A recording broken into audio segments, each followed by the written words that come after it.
अपने बयानों के लिए चर्चा का विषय रहने वाले सुप्रीम कोर्ट के पूर्व जज जस्टिस मार्कंडे काटजू ने एक बार फिर प्रधानमंत्री नरेंद्र मोदी पर हमला बोला है।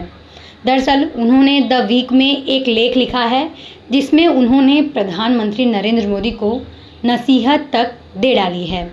उन्होंने इस लेख में लिखा है कि देश में समस्या बहुत बड़ी हो गई है, यह अब प्रधानमंत्री मोदी के बस की बात नहीं है।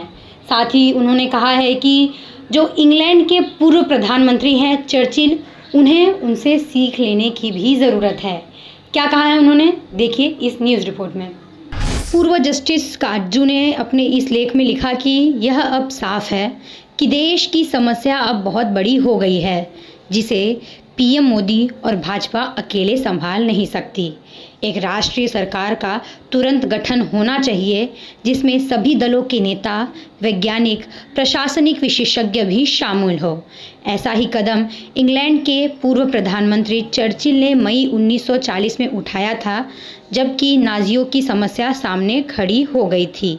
उन्होंने कहा कि विश्व युद्ध 2 के दौरान ब्रिटिश संसद में कोई विपक्षी दल नहीं था क्योंकि विपक्ष सरकार में शामिल हो गया था।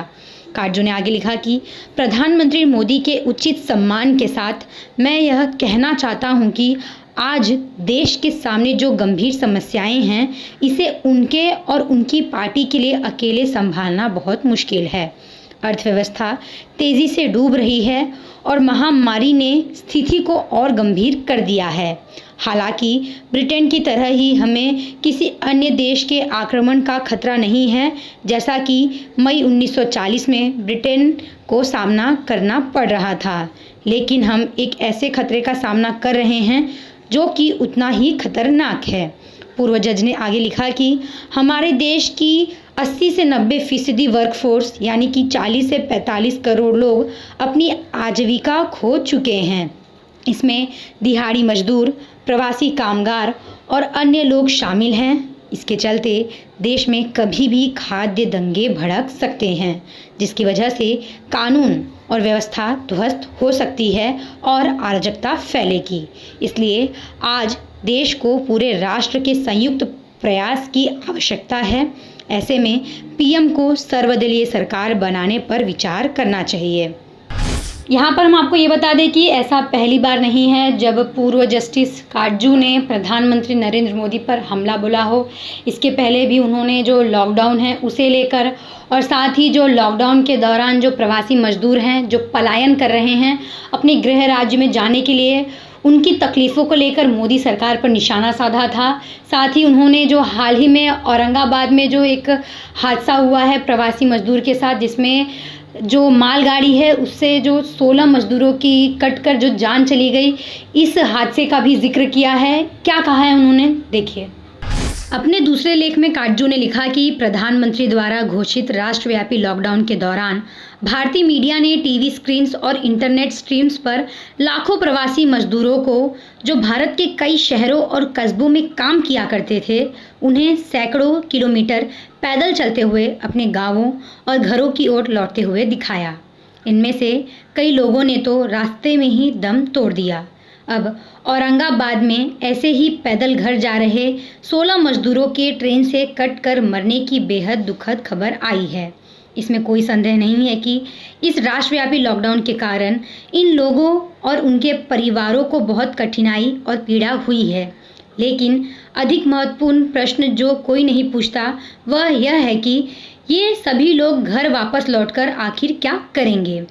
उन्होंने कहा कि वे आजीविका की तलाश में शहरों की ओर इसलिए गए थे क्योंकि उनके अपने गांव में आजीविका चलाने का कोई साधन उपलब्ध नहीं था। 1947 में अविभाजित भारत की जनसंख्या लगभग 45 करोड़ थी, जो अब पाकिस्तान और बांग्लादेश के अलग होने के बाद केवल भारत में ही आज लगभग 135 करोड़ हो गई है, यानी कि जनसंख्या में लगभग 4 गुना वृद्धि। इसलिए कृषि योग्य भूमि जिस पर खेती की जाती है उस पर बहुत अधिक बोझ है। इसके अलावा मशीनों ने मानव श्रम को कुछ हद तक विस्थापित कर दिया है। 1947 के बाद इन्हीं तथ्यों के कारण ग्रामीण लोग बड़ी संख्या में शहरों की ओर चले गए थे। ऐसा अनुमान है कि 1947 में 85% भारतीय गांवों में और 15% शहरों में रह रहे थे। आज यह माना जाता है कि केवल 60 से 70% भारतीय गांवों में रहते हैं और 30 से 40% लोग शहरों में। उन्होंने आगे कहा कि गांवों से शहरों की ओर पलायन कर चुके करोड़ों लोगों के पास गांव लौटने पर यह सवाल उठता है कि ये लोग अपने गांवों में करेंगे क्या। वहाँ उनके लिए कोई काम नहीं है, वे केवल अपने रिश्तेदारों पर बोझ बन जाएंगे और शायद ही उनका स्वागत किया जाएगा।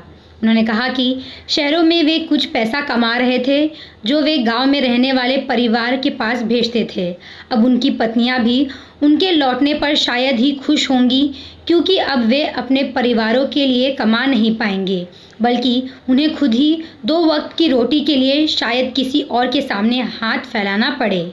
उन्होंने कहा कि ये बातें जॉन स्टाइनबेक के महान उपन्यास ग्रेप्स ऑफ रैथ की याद दिलाती है। यह उपन्यास उन प्रवासियों के बारे में था जिन्होंने अमेरिका के ओक्लाहोमा, टेक्सास, आर्कांसस और कुछ अन्य राज्यों से 1930 के दशक में चल रहे डस्ट स्टॉर्म और आर्थिक मंदी की वजह से कैलिफोर्निया की ओर पलायन किया था। वे सभी यह सोचकर आए थे कि कैलिफोर्निया पहुंचकर उन्हें कुछ कामकाज मिल जाएगा, परंतु हुआ कुछ और ही। वहां पहले से ही मौजूद मजदूरों ने इन प्रवासियों का जमकर विरोध किया, यह सोचकर कि इनकी वजह से उनकी पगार कम हो जाएगी और बीमारियां फैलेंगी। स्टाइनबेक ने अपने उपन्यास में लिखा था कि पके हुए अंगूरों को दबाने पर निकले उनके रस से वाइन बनती है। इसी तरह प्रवासी क्रोध से भरे हुए थे और गुस्से से उबल रहे थे। उनकी आत्मा में क्रोध का भार बढ़ता जा रहा था। आज की स्थिति देखकर भारत के बारे में भी ऐसा ही कहा जा सकता है। मुझे आशंका है कि अगर जल्द ही सरकार ने परिस्थिति सुधारने के लिए ठोस कदम ना उठाए तो भारत के कई हिस्सों में खाने पीने का सामान जुटाने के लिए दंगे हो जाएंगे और कानून व्यवस्था व्यापक तौर पर भंग हो जाएगी। ठीक वैसे ही जैसे कि 1789 में फ्रांस में हुआ था, जब पेरिस और अन्य शहरों में खाद्य सामग्री की घोर कमी हो गई थी, जिसके परिणाम स्वरूप फ्रांसीसी क्रांति हुई, या जैसे कि रूस के सेंट पीटर्सबर्ग में महिलाओं ने खाद्य की कमी के कारण प्रदर्शन किए, जिसकी वजह से बाद में 1917 की क्रांति हुई।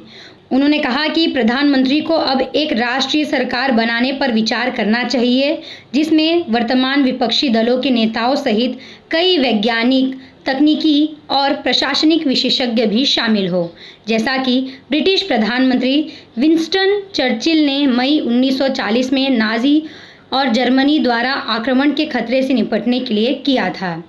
आपको बता दें कि इससे पहले लॉकडाउन के दौरान रामायण के रीड टेलीकास्ट को लेकर भी मोदी सरकार पर उन्होंने तंज कसा था।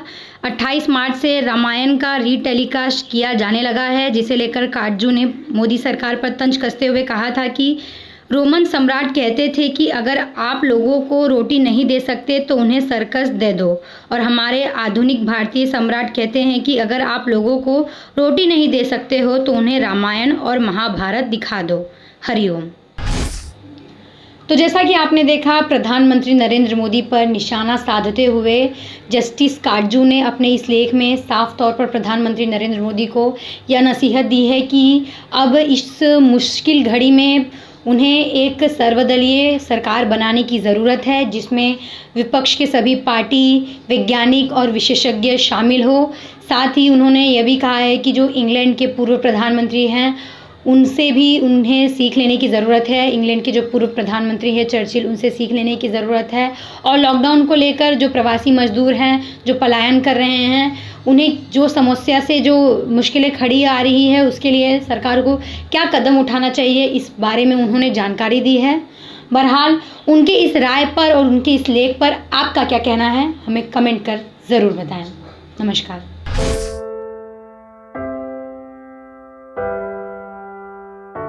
हमारे घरों में भी बच्चे होते हैं जो हमसे प्यार दुलार की आस करते हैं। हमारा भी जीवन साथी है जिसको हमारे ड्यूटी से घर आने का इंतजार होता है। हमारे घर में भी एक बूढ़ी माँ है जिनके लिए आज भी हम ही आंखों के तारे हैं। लेकिन हम हमारे घरों में नहीं हैं। आपकी सुरक्षा में कोई कसर न रहे, इसलिए हम अपने प्रियजनों से दूर हैं। हम में से ही कुछ तो अब इतने दूर जा चुके हैं कि वो वापस अपने घरों को लौट भी नहीं पाएंगे। हमें गर्व है कि हमारे कंधों पे मुंबई शहर के नागरिकों की सुरक्षा की जिम्मेदारी है। हमारे जज्बे और बलिदान को व्यर्थ न जाने दे। इस संकट के समय में आप घर पे रहे, सुरक्षित रहे।